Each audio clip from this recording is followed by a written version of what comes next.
নমস্কার। আজ কোনো ব্লগ নয়, আজ আপনাদের দেখাবো আমাদের বাড়িতে কত রকমের গাছ আছে।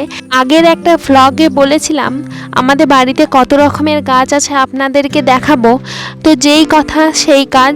আজ চলে আসলাম গাছের ভিডিও নিয়ে। চলুন শুরু করা যাক।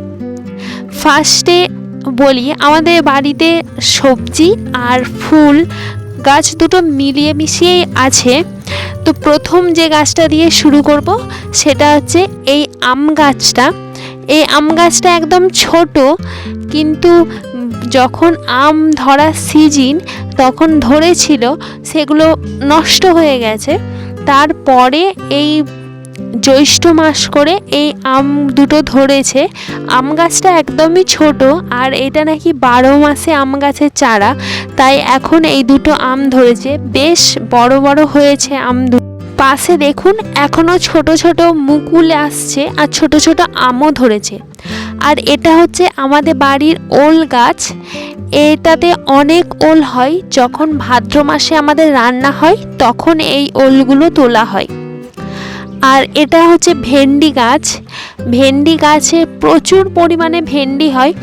এটা তিনটে ছটা মোট ভেন্ডি গাছ লাগানো হয়েছে। এত ভেন্ডি হয় আর বাজার থেকে কিনতে হয় না। আর এইদিকে শাক গাছের মধ্যে খেটে শাক, ওই পাট শাকের আর এক জাতি বলা যায়। পাট শাক যেমন হালকা সবুজ, এটা একটু ডিপ সবুজ, আমরা খেটে শাক বলি, কে কি বলে আমরা ঠিক জানি না। আর এদিকে হচ্ছে কলমি শাক, এদিকে কলমি শাক লাগানো হয়েছে। কলমি শাকগুলো প্রচুর ছিল। আমি ভিডিওটা করেছি বিকালবেলা, আর সেই দিনই সকালবেলা কলমি শাকগুলো তোলা হয়েছিল রান্নার জন্য। আর এই বেগুন গাছটা দেখছেন, এই বেগুন গাছটা কিন্তু শীতকালীন বেগুন গাছ, মানে শীতকালে খুব ভালো বেগুন হয়। কিন্তু এই গরমকালেও বেগুন ধরছে, কিন্তু পরিমাণে ছোট। আর শীতকালে এত বড় বড় বেগুন হয়, এক একটা পুরো লাউয়ের মতো। যখন শীতকালে হবে আপনাদেরকে দেখাবো। আর এদিকে ঝিঙে গাছ আছে। একবার ঝিঙে হয়েও ছিল, হওয়ার পর আবার ফুল এসেছে। আর এইদিকে নিচে লাগানো আছে পুঁই গাছ, এইমাত্র হয়েছে ছোট ছোট। আর বড় গাছের মধ্যে এদিকে আছে একটা শিশু গাছ, আর একটা ওইদিকে মেহগিনি গাছ, পাশে পেয়ারা গাছ আর আম গাছ। পেয়ারা গাছটায় ছোট ছোট পেয়ারা হয়েছে, কিন্তু আম গাছটায় এবছর কিন্তু আম ধরলো না। পরের বছর দেখা যাক ধরে নাকি। আর এদিকে একটা জাম গাছ আছে আর পেয়ারা গাছ আছে। এই জাম গাছটা আমাদের বহু পুরনো, তাই আর আগের মতো অনেক বেশি বেশি জাম হয় না। অল্প পরিমাণে হয়, বড় বড়ও হয়, ছোট ছোটও হয়, কিন্তু পোকা হয়ে যায়।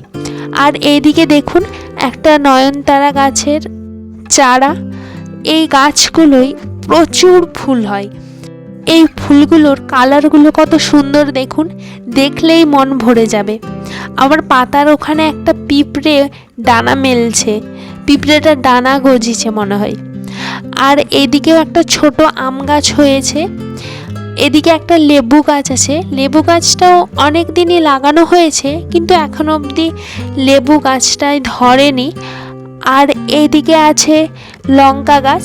এই লঙ্কাগুলো বেটে টাইপের, আর একটু মোটা মোটা, আর ঝাল, মারাত্মক ঝাল। আর এই লঙ্কা গাছের পাশেই আছে আমাদের স্থলপদ্মের গাছ। এই গাছটায় এত ফুল হয়, আর বড় বড় ফুল হয়। যখন স্থলপদ্ম ফুল ফোটে, মানে ওই আশ্বিন মাসটার সময় করে, তখন একদম ভরে যায়। আর এদিকটায় কুলকে শাকের গাছ আছে। আর এর পাশে আর একটা লঙ্কার গাছ আছে। এই লঙ্কাগুলো হচ্ছে লম্বা লম্বা আর সরু সরু। ওই গাছের লঙ্কাগুলো যেমন একটু বেটে আর হচ্ছে কালচে ধরনের দেখতে, আর এই গাছের লঙ্কাগুলো লম্বা লম্বা সরু সরু আর সবুজ রঙের দেখতে। দুটো গাছেরই প্রচণ্ড ঝাল। আর এদিকে আছে গেঁদা গাছ। এটা হচ্ছে শীতকালীন গেঁদা, 12 মাসের গেঁদা গাছটাও ছিল, সেটা এখন মরে গেছে। আর এদিকে হচ্ছে আছে একটা টগর ফুলের গাছ। এই গাছটায় প্রচুর প্রচুর ফুল হতো, মানে এত ফুল হতো যে পাতা দেখা যেত না। কিন্তু এখন অতটা ফুল হচ্ছে না। এই কিছুদিন হলো গাছটায় মনে হয় পোকা লেগেছে, সেই কারণে এত ফুল ফুটছে না। বাবা কয়েকদিন আগে ওষুধ দিয়েছে যাতে পোকাগুলো মরে যায়। দেখা যাক কতদিনে এই টগর ফুলের গাছটা ঠিক হয়।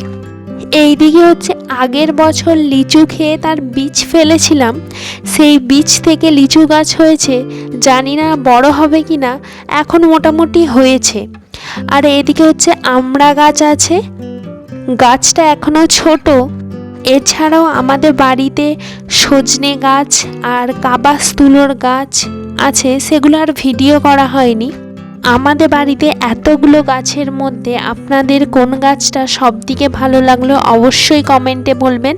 সাথে সাথে লাইক শেয়ার করে দিয়ে চ্যানেলটি সাবস্ক্রাইব করে দেবেন, যাতে আমি ভিডিও আপলোড করার পর আপনার ফোনে সরাসরি নোটিফিকেশন চলে যায়। ধন্যবাদ।